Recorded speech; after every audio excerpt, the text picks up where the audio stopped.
మాలిని వాళ్ళు అరవింద్ చనిపోయిన బాధలో ఉంటే ఇంతలో పోలీసులు వాళ్ళ ఇంటికి వచ్చి ఇలా అంటూ ఉంటారు.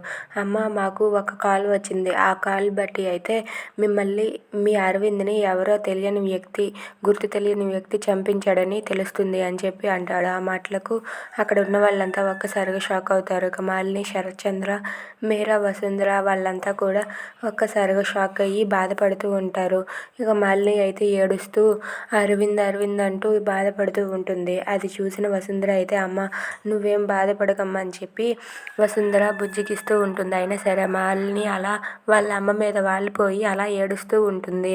ఇంతలో ఆ పోలీసులు అయితే ఇలా అంటూ ఉంటారు.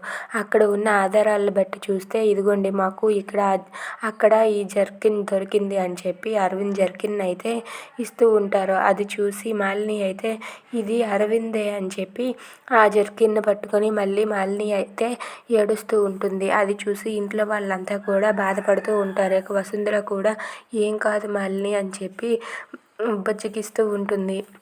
ఇదంతా వింటున్న మీరా కూడా చాలా బాధపడుతూ వాళ్ళ కూతురు మల్లికి ఫోన్ చేసి, అమ్మ అరవింద్ బాబు గారు చనిపోయిన విషయం ఇప్పటికీ ఎవరూ మర్చిపోలేకపోతున్నారు. మాలిని అమ్మ అయితే చాలా బాధపడిపోతూ ఉందమ్మా, నాకు కూడా గుండె తరుక్కుపోయేలా ఉంది అని చెప్పి మీరా మల్లికి కాల్ చేసి చెప్తూ ఉంటుంది. అది విన్న మల్లి అయితే ఏంటి ఇదంతా నిజమా అని చెప్పి ఒక్కసారిగా షాక్ అవుతుంది. గౌతమ్ కూడా అలా బాధపడుతూ ఉంటాడు. ఇక మల్లి అయితే అరవింద్ బాబు గురించి ఆలోచిస్తూ బాధపడుతూ ఉంటుంది. If you like this video, please like, share and subscribe. Thanks for watching.